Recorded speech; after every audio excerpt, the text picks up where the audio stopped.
God bless you, family and partners. The Lord has given to us another great day to enjoy and glorify His name. One of my most cherished scriptures in the Bible is from Psalms 95:6 that says, "O come, let us worship and bow down. Let us kneel before the Lord, our Maker." Today is day 21 of our 52-day challenge in the Nehemiah Project. As we all are taking this journey, it has been opening our eyes to many things about the heart of God translated into the heart of mankind to bring improvement and restoration in the earth. As we continue in our daily focus points on this challenge, we land back in chapter number 8 again in our reading. I want to focus for a minute on the power of God's word. Every path requires light to reveal its course. The psalmist David said, "Thy word is a lamp unto my feet and a light unto my path."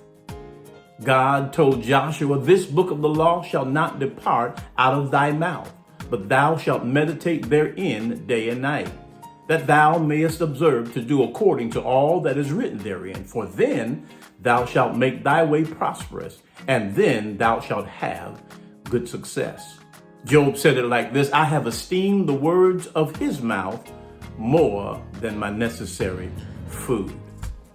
Moses said, and then Jesus declared it in the New Testament, and he said, "It is written that man shall not live by bread alone, but by every word that proceedeth out of the mouth of God."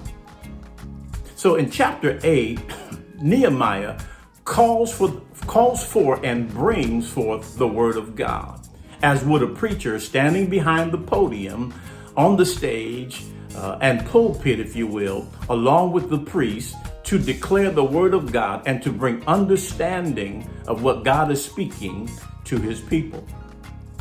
The word of God is the standard of the kingdom or government of God that reveals his covenant with us and establishes guidance. It speaks to order. It establishes direction. It shares with us the purpose of God and the culture of the kingdom of God. As we hear it, receive it, and act upon it, we shall see the very results that God promised. The kingdom will be advanced. Our lives will be fulfilled, and people will be rescued and saved. So let's put a high premium on the word of God, and let's not miss the time of gathering so that we can corporately hear, just like the people in Nehemiah's day at the gate. So keep plowing, keep moving in this incredible day, and watch what God does. God bless you, folks, and may grace be unto you.